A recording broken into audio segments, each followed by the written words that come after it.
People in Greywater Ridge always claimed the winters were the worst of it. The cold that bit straight through flannel, the mountain air thin enough to make your lungs complain, the kind of isolation that made families pack up in the middle of the night without warning. But those were pretty lies for tourists and hikers. On that washed-out morning, standing near the coffin of Ranger Clint Sorrell, I realized the truth had always been heavier than the snowdrifts. No tears, no trembling hands, nobody clinging to anybody else. Folks stood like statues carved from the same stone the mountains wore, bracing themselves against something they wouldn't name aloud. Clint and I weren't close, let's get that straight. But he'd taught me how to track deer when I was 12, even though he griped the whole time that my city pace annoyed him. He'd shout at me for snapping twigs, laugh too loud when I tripped over roots, but he'd go quiet when he thought I'd given up. Start again, he'd mutter. The woods don't reward quitters. He wasn't a hero. He wasn't gentle, but he was built into the bones of Greywater Ridge the way all long-timers were. That should have counted for something. Yet the crowd avoided his coffin like it might shatter open. The pastor, Reverend Mason, fumbled through the eulogy with quivering fingers.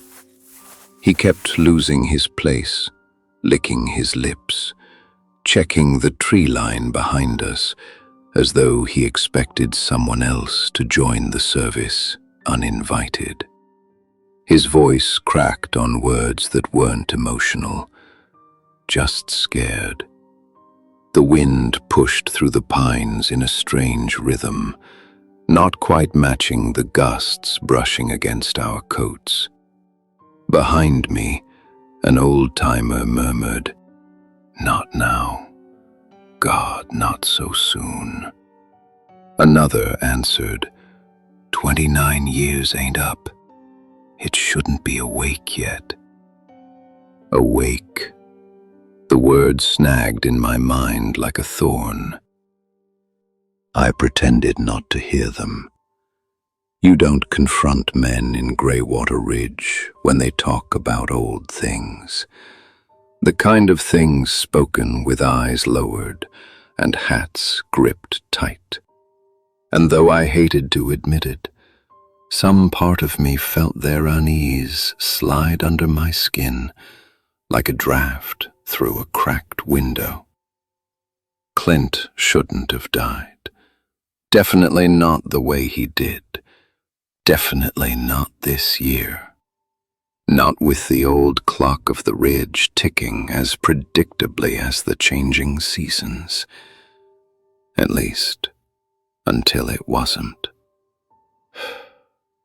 The sheriff shouldn't have told me details. He didn't mean to. He slipped under the weight of his own nerves. "Flattened," he said, before swallowing the word like it burned. Pressed straight into the soil. Then he realized what he'd said and clammed up like a man who'd touched something he shouldn't have. I'd tried to unhear it, but the image stayed.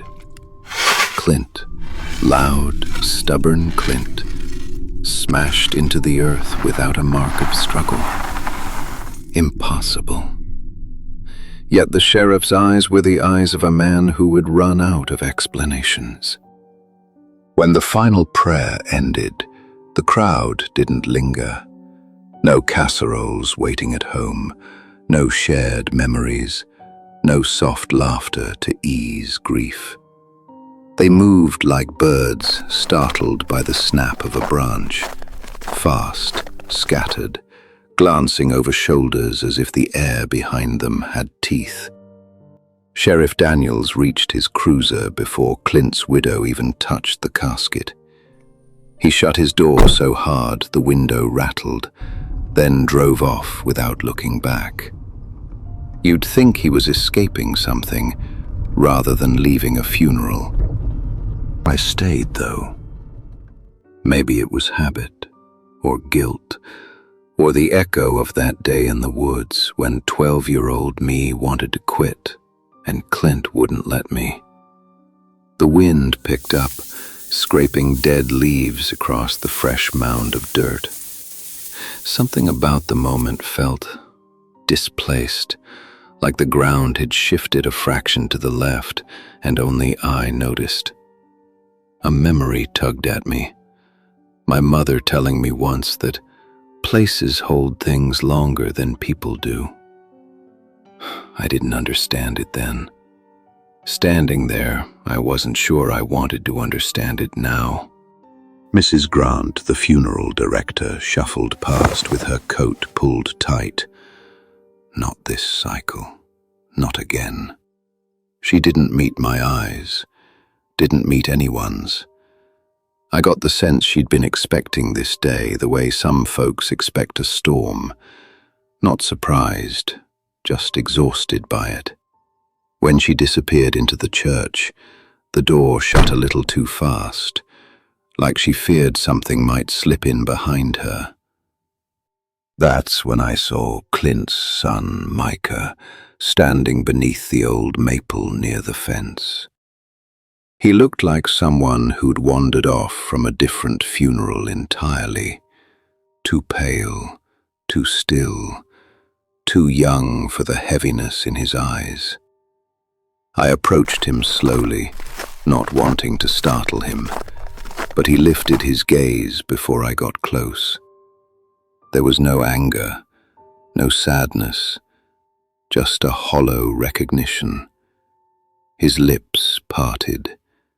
It's awake. Barely more than a breath, but it hit me square in the ribs. Before I could ask anything, how he knew, what he meant, Micah blinked rapidly as if waking from a trance and hurried away, shoulders trembling despite the stillness of the air. The parking lot was nearly empty now. Engines grumbled, tires crackled over gravel, and the church bell gave one last heavy toll that reverberated across the valley. I closed my eyes to the sound, trying to ground myself. And that's when something beneath my boots tremored, faint as a distant heartbeat. Not enough to shake dust loose, but enough to make my breath stall in my throat. I'd grown up in this town, knew the feel of its ground, its moods. This felt like something shifting deeper than roots or rock.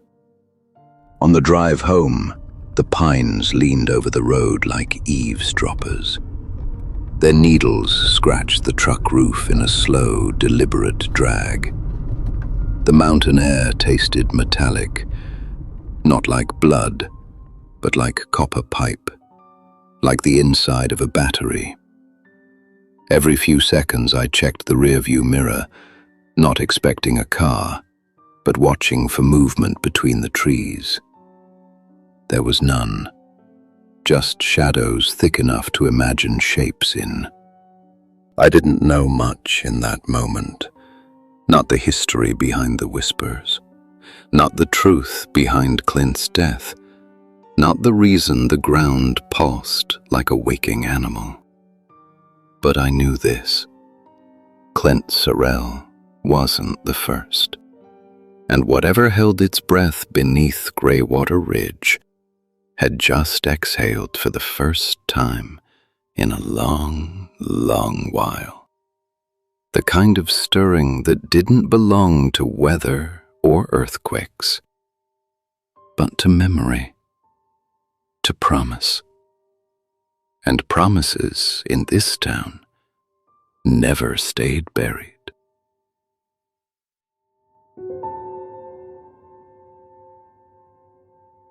I didn't sleep that night, Not because of Micah's words, not entirely.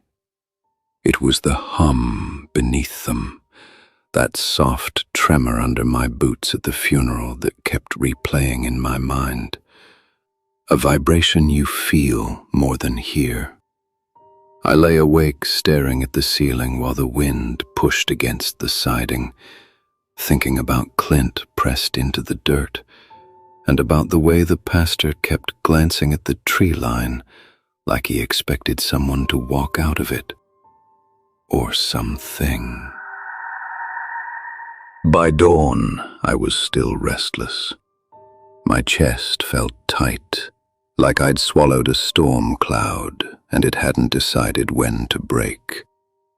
I needed air, real air, not the stale kind recycled through a trailer all night.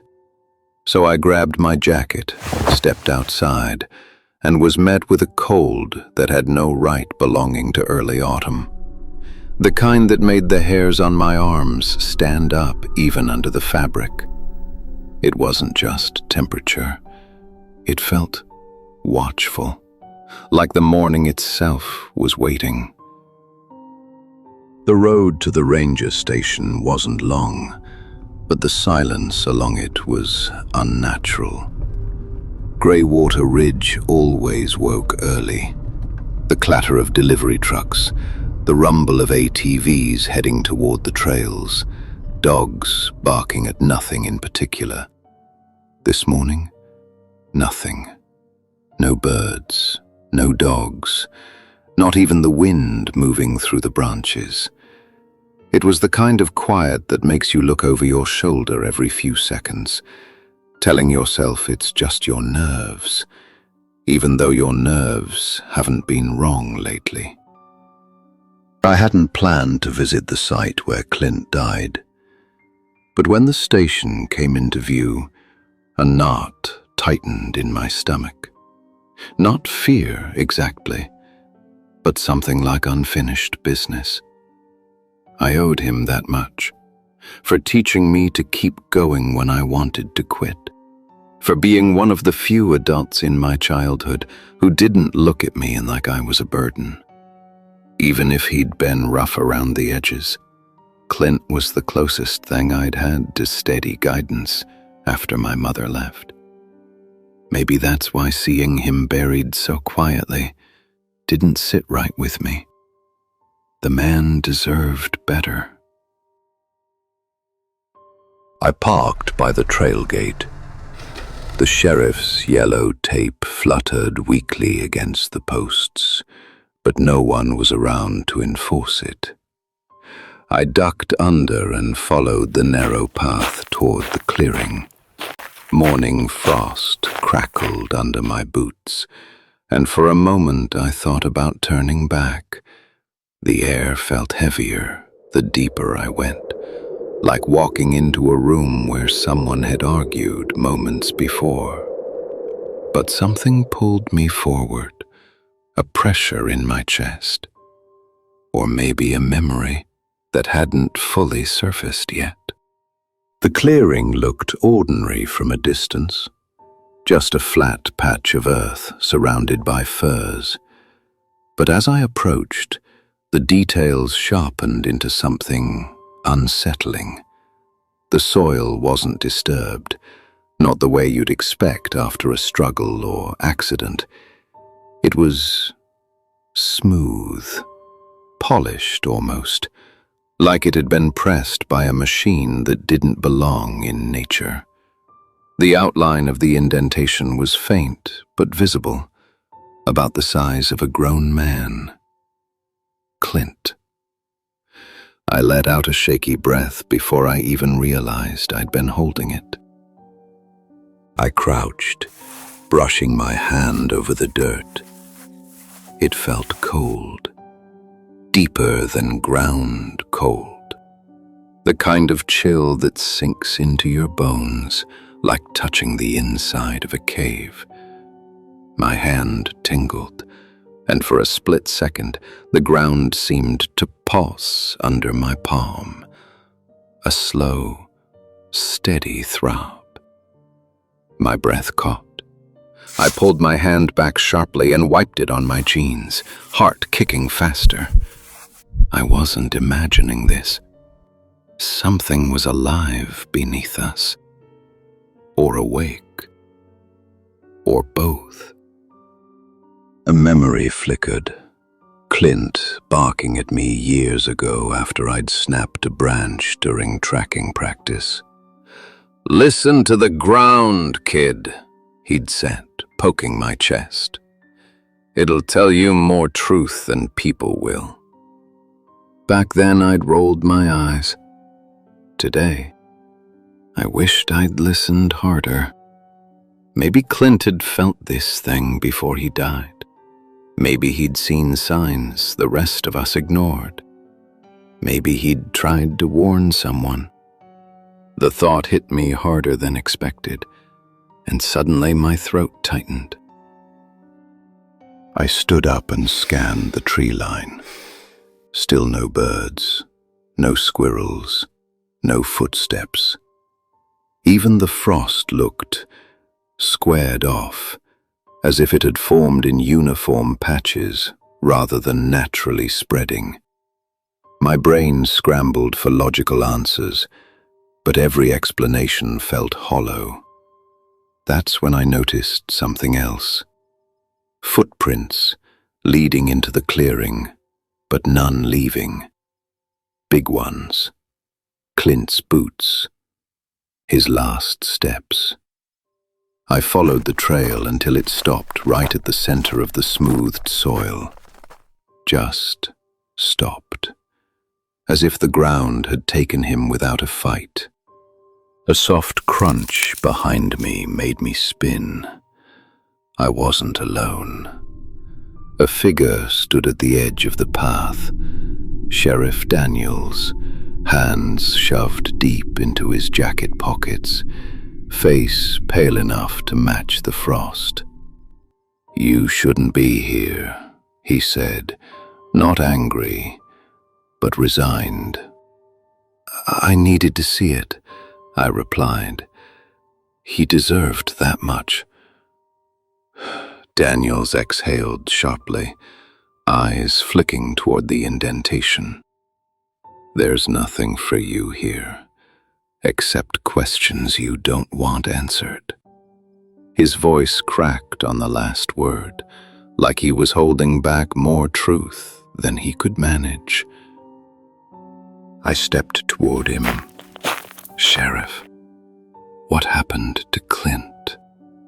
He shook his head slowly, jaw tight. "I can't say." "Can't or won't?" His eyes twitched, a tiny flicker of guilt or fear, or maybe both. "Both," he said finally, voice low. "Just go home, Elias. Don't start digging at things that ain't meant to be dug at." The irony wasn't lost on either of us. Men had been digging in Greywater Ridge long before any of us were born. And something down there clearly hadn't appreciated the intrusion. He turned to leave, but before he did, he paused. "You hear anything strange last night?" "Like what?" He swallowed. "Like the ground moving." A chill climbed my spine, slow and deliberate. I didn't answer, didn't have to. The look we shared said enough. He nodded stiffly and walked away, boots crunching frost in a rhythm that didn't match my heartbeat anymore.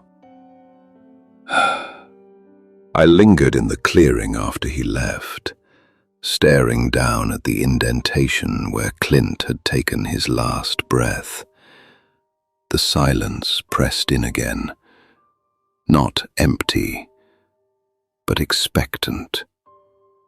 A thought rose unbidden, whispered from some place older than logic. The ground doesn't forget. Neither did I. And something told me that whatever was waking beneath Greywater Ridge, It was remembering more than Clint Sorrel. I finally forced myself to leave. But as I walked back along the trail, something strange happened. For just a moment, the wind pushed through the branches in a pattern I recognized. 3 short bursts, 1 long. A signal Clint used to make when we were tracking together. My chest tightened. "Don't do that," I whispered to the trees. But the woods stayed silent. And yet, I walked faster, not because I was afraid, though maybe I was, but because a thought pressed hard against the inside of my skull. This was only the beginning.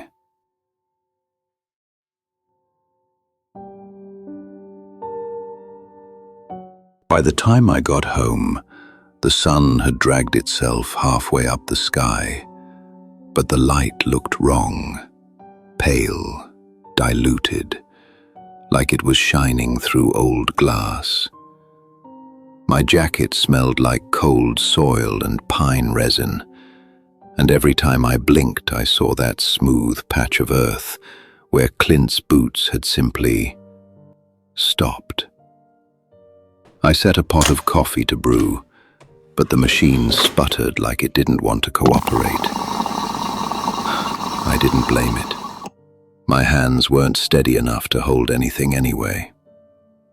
There's a point where curiosity stops being harmless and starts feeling like a hook, something sharper than you realized until it sinks too deep to pull out. I'd reached that point. I couldn't shake the impression that Clint's death wasn't isolated.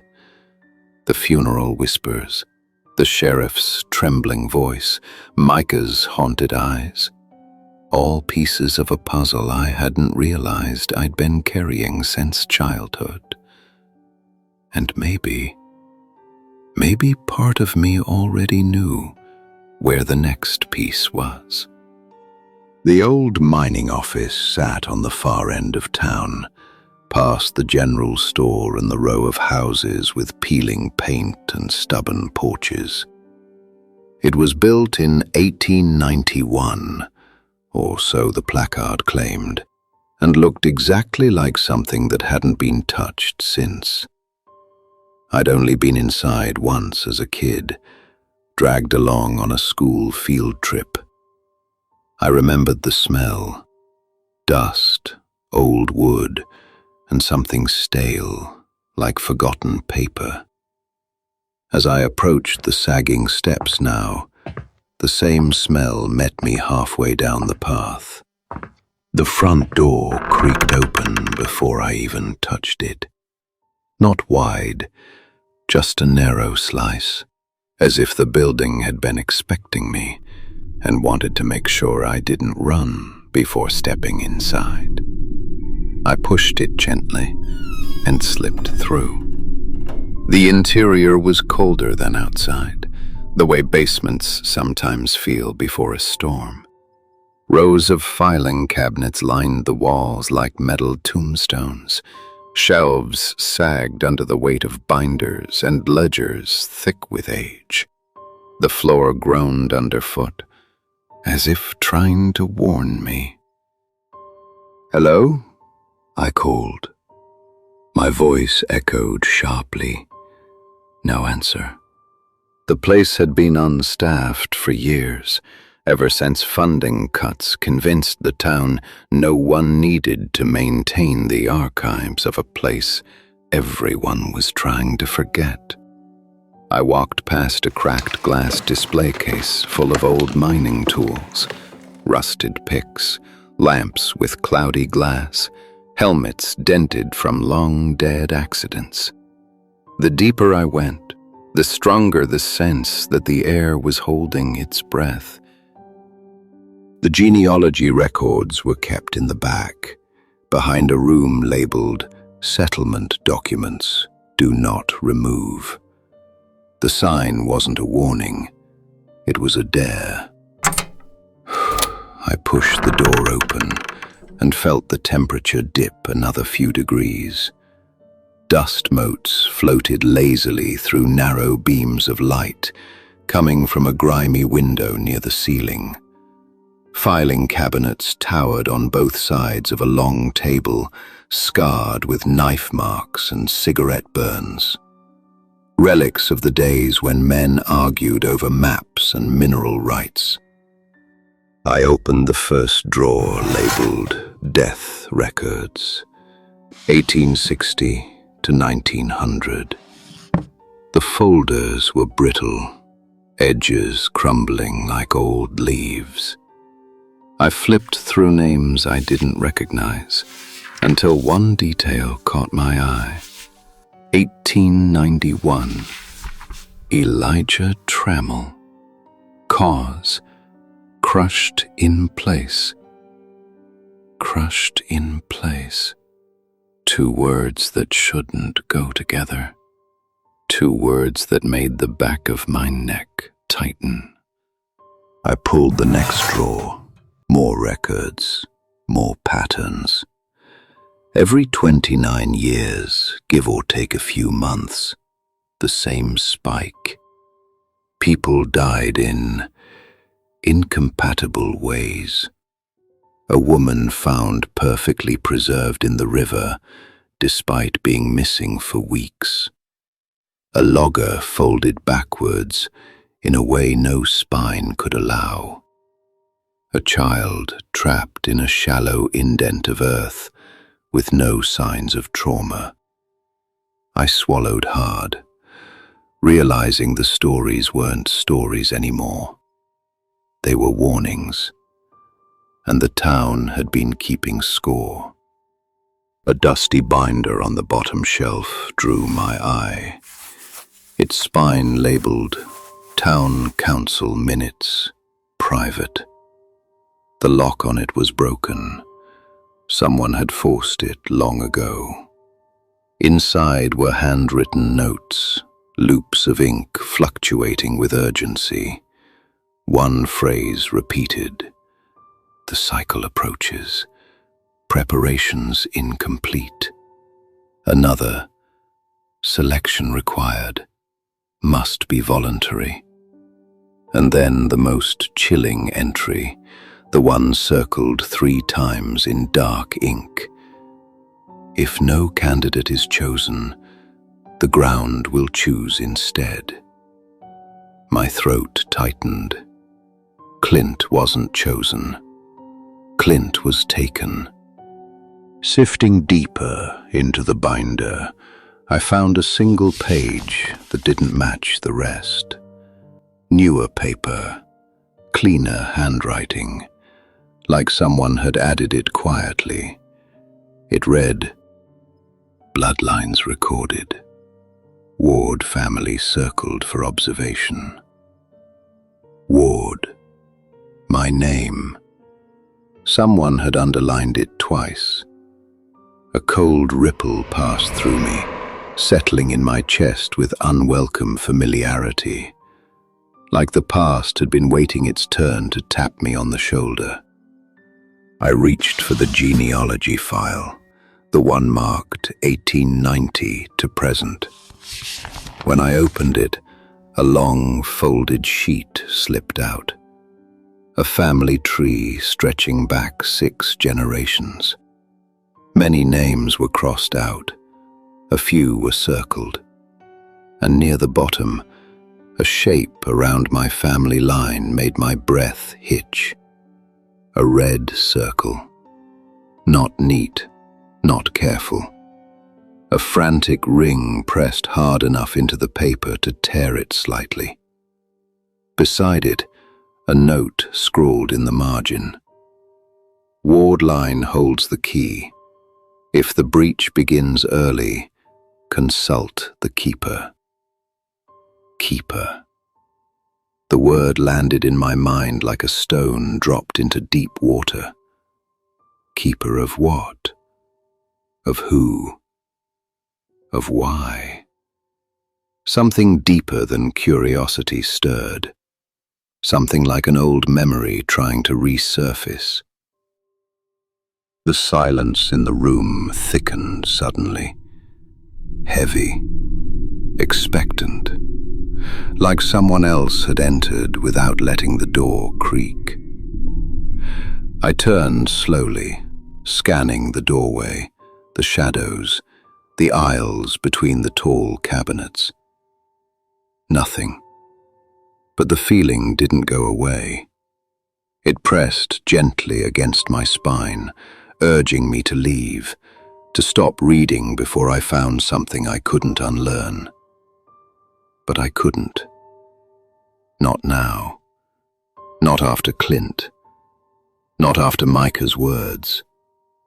Not after the sheriff's shaking voice asking whether I'd heard the ground move. I closed the binder slowly, hands trembling, and whispered before thinking, "What were you mixed up in, Clint?" It wasn't just about him anymore. I could feel that. This was older, larger, tied to the town in ways no one had ever dared tell me. Maybe because they were afraid I'd end up exactly here, staring at a mark around my own family name. The ground doesn't forget, and apparently, neither did the people who built this town. When I finally stepped outside, the air felt heavier, like the archives had been holding back the weather, and now it rushed to greet me. Thick clouds gathered above the ridge, darker than they should have been for mid-morning. My chest tightened again, that same pressure from earlier, as though something beneath the soil was stirring or listening. I locked the door out of instinct, though I wasn't sure what good it would do if something decided to come looking. One thought followed me down the steps, crawling along my spine like ice. If Clint was the first this cycle, then something had already started.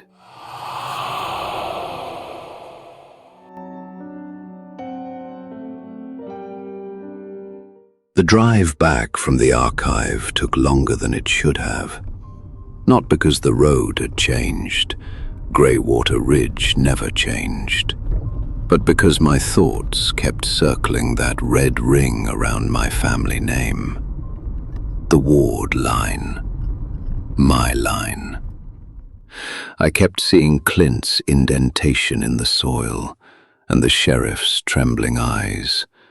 And suddenly there was a thread tying everything together, and the knot sat right in the middle of my chest. By the time I turned onto Pine Hollow Road, the clouds had lowered enough to scrape the tops of the fir trees. Mist clung to the ditches, coiling like slow-moving breath. Greywater Ridge had always been gloomy, but this was different. The kind of atmosphere that felt arranged, as if the weather was part of a council meeting I hadn't been invited to. I almost missed my driveway, too lost in thought, but the crunch of tires hitting gravel snapped me back.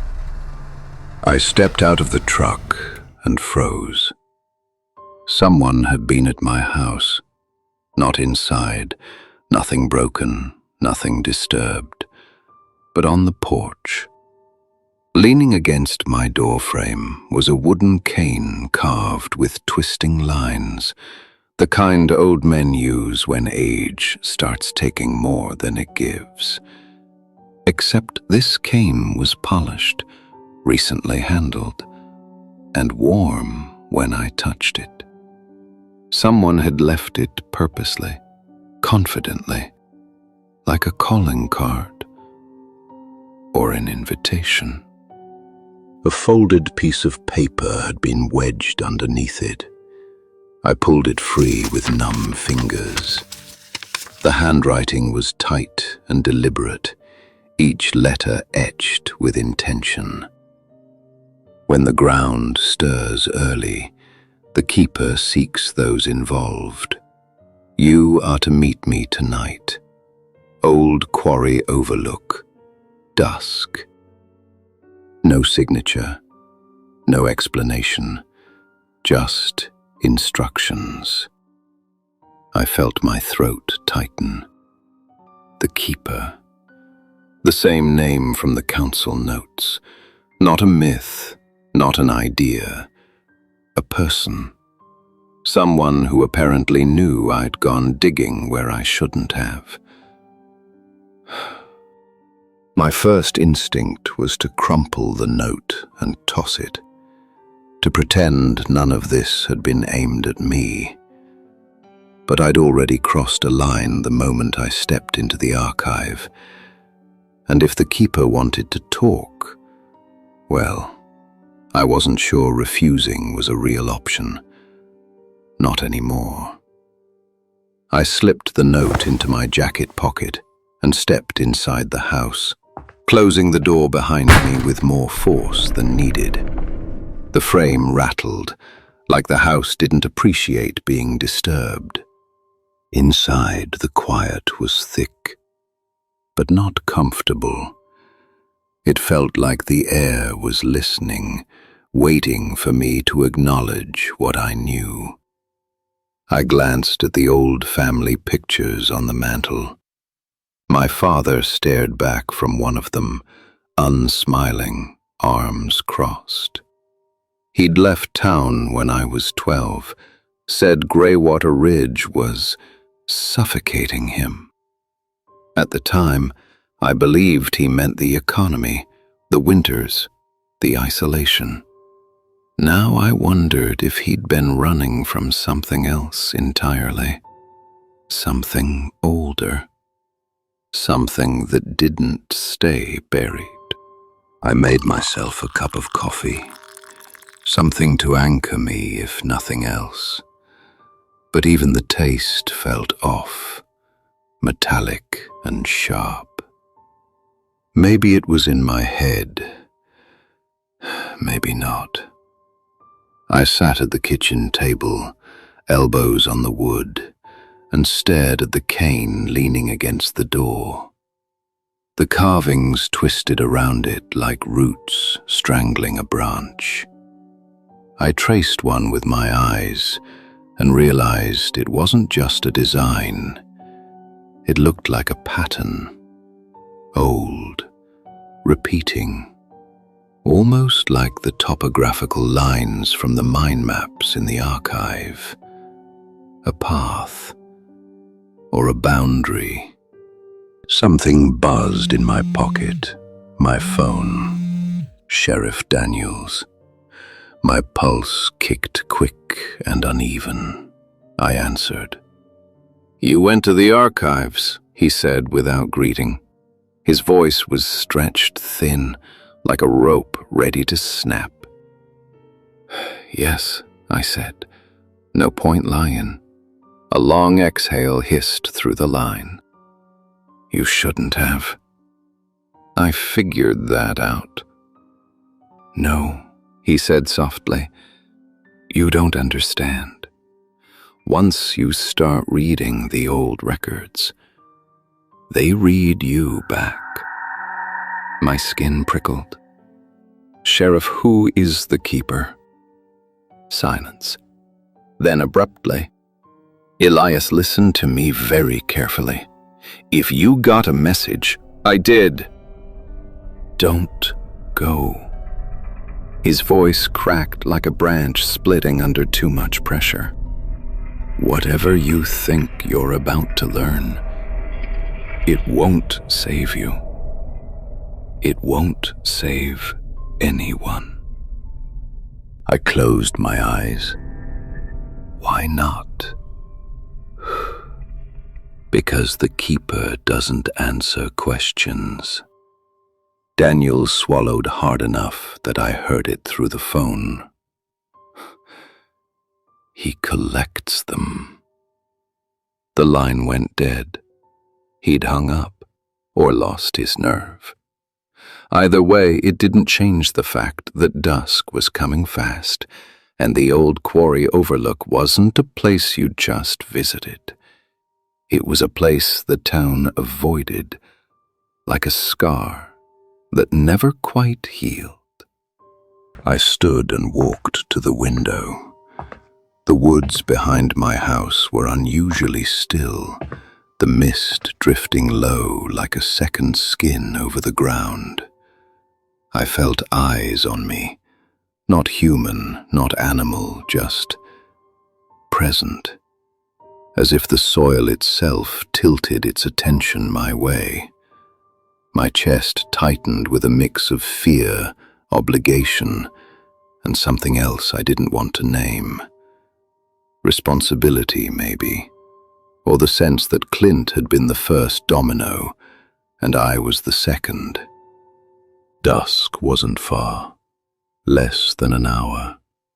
The keeper waited, and I needed answers, not for curiosity anymore, but for survival, for Clint, for the boy who whispered, "It's awake," for the red circle around my name.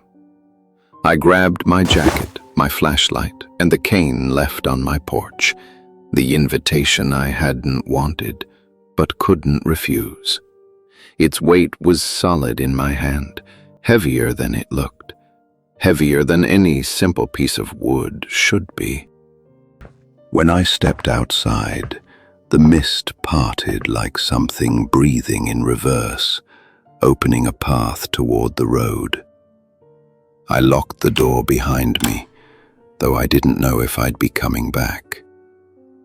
As I climbed into my truck, one thought whispered through me, clear and cold. Whatever waited at the old quarry wasn't going to simply talk. It was going to reveal something the town had buried for over a century. And I wasn't sure I wanted to know. But I was already on the road, already headed toward the truth, already in far too deep to turn around.